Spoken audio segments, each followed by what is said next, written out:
नमस्कार दोस्तों। आज शायद मुझे आप एक अलग ही अंदाज में देखेंगे।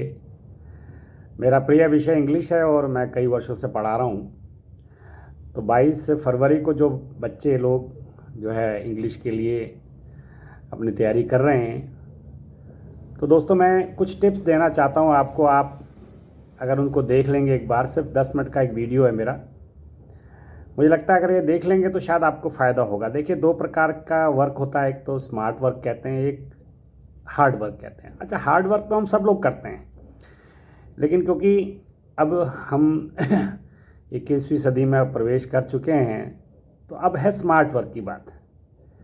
तो इंग्लिश के पेपर में हम सब ने तैयारी करी है और मैंने देखा है कि काफ़ी बच्चे जो है पूरे साल भर तैयारी करते हैं। तो कुछ टिप्स मैं दे रहा हूँ, आपके बहुत काम आएंगे, मुझे ऐसा लगता है, क्योंकि मैं लगभग 25 से 30 वर्षों से बच्चों को पढ़ाता हूँ और अभी भी पढ़ा रहा हूँ। अभी भी कुछ 3-4 बच्चे मेरे अच्छे स्टूडेंट में हैं और मेरे को उनसे बड़ी उम्मीदें हैं। तो मेरा सबसे पहले ये है कि आपके पास 3 घंटे हैं। सीबीएसई हमेशा बच्चों के भले के लिए सोचती है, तो उन्होंने सबसे पहले उस 3 घंटे के अलावा एक 15 मिनट का रीडिंग टाइम देते हैं आपको। तो मेरा अनुभव है, एक्सपीरियंस है कि जो बच्चा उस 15 मिनट का बहुत अच्छा उपयोग कर लेते हैं, वो बहुत अच्छे नंबर ले आते हैं इंग्लिश में। तो उस 15 मिनट का हम कैसे उपयोग कर सकते हैं? तो इसके लिए सबसे पहले आपको क्या करना है कि जैसे ही पेपर आपके हाथ में आता है, एक पेंसिल लीजिए आप, और जो रीडिंग सेक्शन ए सेक्शन है, ए इसको रीडिंग सेक्शन हम कहते हैं, उसको आप पढ़ना शुरू कर दीजिए। और जहाँ जहाँ आपको 3 चीज़ों को मार्क करना है, एक तो उसका एक सेंट्रल आइडिया होगा जिस पर बेस्ड होगा, दूसरा उसके अंदर कुछ फैक्ट्स होंगे जो सेंट्रल आइडिया से रिलेटेड होंगे, और तीसरा कुछ ऐसे वोकेबलरी होंगी उसके अंदर जो लगता होगा आपको कि इंपॉर्टेंट है, तो उनको आप मार्क कर लीजिए। और पेंसिल से मार्क करिए, क्योंकि शायद पेन जो है वो आपके इन्विजिलेटर पर डिपेंड करता है कि वो आपको यूज़ करने दें या ना दें। तो पेंसिल से उपयोग करके उनको मार्क कर सकते हैं। तो ये 15 मिनट का जो रीडिंग समय है आपका, बोनस टाइम है आपके लिए, तो इस बोनस टाइम का हम अच्छा उपयोग कर सकते हैं। दूसरा, एक तैयारी आप पहले से करके रखें कि अपने पास 3 घंटे हैं। 3 घंटे का मतलब 180 मिनट है, और अपने पास 3 सेक्शन है, section A reading, section be writing और सेक्शन सी लिटरेचर। तो दोस्तों क्या करें, अगर पहला सेक्शन रीडिंग सेक्शन है और 22 मार्क का है, तो आप क्या करें, 22 अपॉन 80 मार्क्स से 22 इंटू 180। तो एक टाइमिंग मैंने इसलिए किया कि रीडिंग सेक्शन में हमने कितना समय देना चाहिए। तो अगर आप जिसको डिवाइड करेंगे तो लगभग 49.5 आता, तो यानी 50 मिनट्स के अराउंड आपको रीडिंग सेक्शन में देने हैं। तो ये टाइम पहले से तय कर लें कि जब 10:30 बजे शुरू होता है तो 11:20 तक आपके पास रीडिंग सेक्शन का समय है। इसमें आपने कंप्लीट करना है इसको, टाइमिंग बहुत इंपॉर्टेंट है। उसी प्रकार से अगर राइटिंग सेक्शन है, राइटिंग सेक्शन बी कहलाता है, 18 मार्क का है, 4 क्वेश्चन आते हैं इसमें। तो इसमें भी आप जो है 18 मिनट डिवाइडेड बाय 80 इंटू 180 करेंगे, तो इसमें भी लगभग 40 से 1 मिनट का समय आपके पास होता है। तो कोशिश करिए 40 मिनट में आप इसको करिए। तो 11:20 से लेकर अगर 40 मिनट जोड़ेंगे तो 12 बज जाएंगे। तो 12 बजे तक आपका सेक्शन बी हो जाना चाहिए, ये प्रयास करें। और कुछ अगर समय बचता है तो अंत में रिवीजन के लिए हम समय रख सकते हैं। अब आ जाता है सेक्शन सी। अब सेक्शन सी तो हम पूरे साल भर पढ़ते ही हैं, सारे चैप्टर्स आपने, सारे लेसन आपने पढ़े हुए हैं। तो उसके लिए आपके पास 40 मार्क्स हैं। तो 40 मार्क्स में से अगर आप देखेंगे तो 50% यानी 90 मिनट्स यानी 1.5 आवर आपके पास है, जो आप इसको कंप्लीट कर सकते हैं। तो इस प्रकार से आप समय जो है अपना डिवाइड कर सकते हैं सेक्शन ए, बी और सी में। पहले में 50, दूसरे में 40 और तीसरे में 90 मिनट्स। इस प्रकार से आपका पेपर में अगर प्रॉपर टाइमिंग का डिवीज़न हो गया तो आपको आसानी होगी। सबके हाथ में वॉचेस होते ही हैं, आपको पता है, तो उसमें आप टाइमर भी लगा सकते हैं, ऐसा मुझे लगता है। कुछ बातें पेपर के दौरान आपको क्या क्या करनी चाहिए मैं बताता हूँ। जैसे सबसे पहले आपने देखा होगा कि जो इन्विजिलेटर या जो भी आपका एग्जामिनर होते हैं, जब आपकी कॉपी चेक करते हैं तो वो देखते हैं कि किसका नीट एंड क्लीन है। तो इसका भी एक तरीका मैं आपको बताता हूँ। उस तरीके का नाम है 1 लाइन कट। कई बार हमसे गलती से कुछ लिखा जाता है जो कि स्पेलिंग वगैरह या इत्यादि से गलत होता है, तो हम उसको बहुत ज़्यादा इस तरीके से 3-4 बार ऐसा काट देते हैं। तो मेरा एक नियम है 1 लाइन कट। अगर आप उसको 1 लाइन कट करेंगे सिर्फ एक प्यार से, तो मुझे लगता है कि शायद वो इन्विजिलेटर या एग्जामिनर की नज़र में भी नहीं आता और भद्दा भी नहीं लगता दूर से। तो नीट एंड क्लीन ये पहला आपका पेपर होना चाहिए। दूसरा विषय क्या है, हम जब 2 क्वेश्चन करते हैं तो 2 क्वेश्चन के बीच में हम कम से कम 3 लाइन का हम स्पेस दें।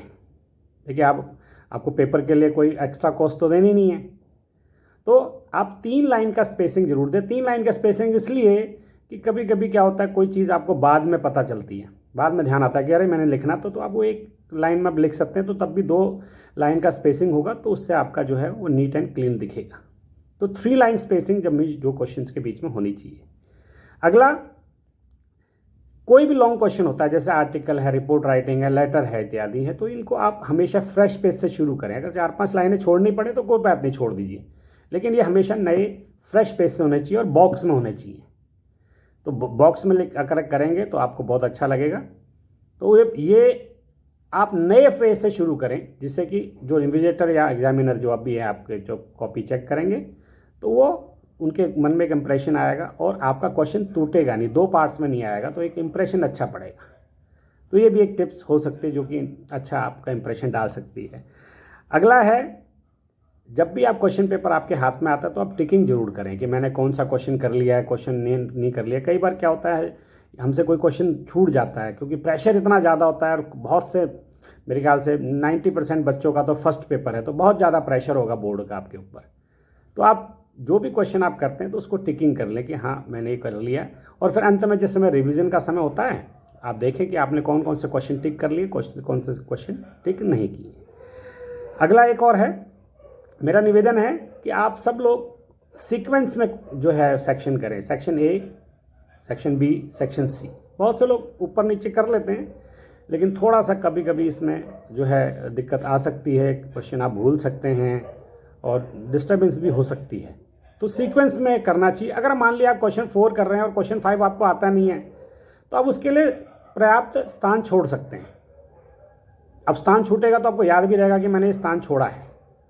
तो सीक्वेंस में आप क्वेश्चन करेंगे तो आपके लिए बड़ा फायदेमंद होगा।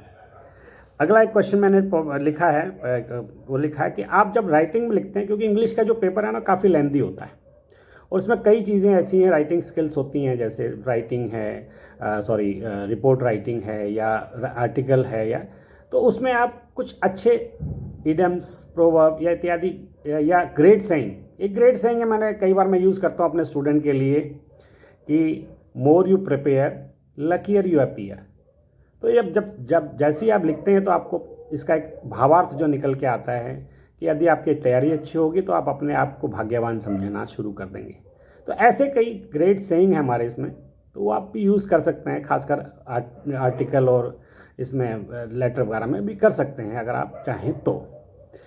अगला है एक बहुत इंपॉर्टेंट बात मैं बताने जा रहा हूँ कि सीबीएसई कहते कोई बात नहीं, अगर आपसे ग्रामर मिस्टेक हो गई है कोई बात नहीं, आपने पंक्चुएशन मिस्टेक हो गई है कोई बात नहीं, आपने प्रेपोजिशन गलत इस्तेमाल कर ली कोई बात नहीं, लेकिन स्पेलिंग मिस्टेक बर्दाश्त नहीं है। सीबीएसई कहती है कि भैया देखिए, आपने अगर स्पेलिंग मिस्टेक करी तो एक स्पेलिंग मिस्टेक का हाफ मार्क्स आपका कटेगा। अब मान लीजिए मैं एक नॉर्मल स्टूडेंट की बात करता हूँ, अगर उसने एक क्वेश्चन एक आंसर शीट में मान लिया 20 मिस्टेक कर दी स्पेलिंग, तो उसके 10 मार्क्स तो ऐसे ही कट गए। तो प्रयास ये करिए, आप कोशिश ये करिए कि आपसे जो है स्पेलिंग मिस्टेक ना हो। यदि आपको कहीं डाउट लगता है किसी वर्ड को लिखने में, तो उस वर्ड को अवॉइड करके उसकी जगह कोई और सिनोनिम वगैरह कहीं आप इस्तेमाल कर सकते हैं।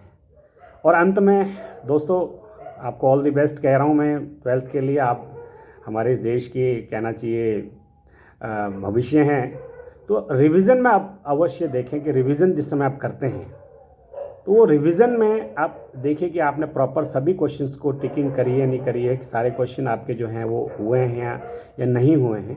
ये थोड़ा सा आप करेंगे, आपका 3 घंटे में क्वेश्चन पेपर पूरा हो जाएगा, मुझे ऐसे पूरी उम्मीद है। वह जो है लेंदी होता है ये पेपर आपका, तो इस पेपर को करने के लिए आपका, मैंने बताया मोस्ट ऑफ द स्टूडेंट का जो है फर्स्ट पेपर है ये, तो कोशिश करिए पूरे मनोयोग के साथ बड़े अच्छे तरीके से आप इसको पेपर को करेंगे। डिस्टर्बेंस होती है, प्रेशर होता है, वो सारी चीज़ें करते हुए भी आप पूरी तैयारी के साथ इस पेपर में जाएंगे। एक बहुत अच्छा इंप्रेशन और डाल सकते हैं आप जिस समय आप आंसर शीट पे होते हैं, तो उसको कहते हैं कि जो भी हमारे टाइटल होते हैं या मेन जो पॉइंट्स होते हैं, आप उनको हाईलाइट भी कर सकते हैं। तो वो हाईलाइट का भी एक अलग से ही जो है होता है।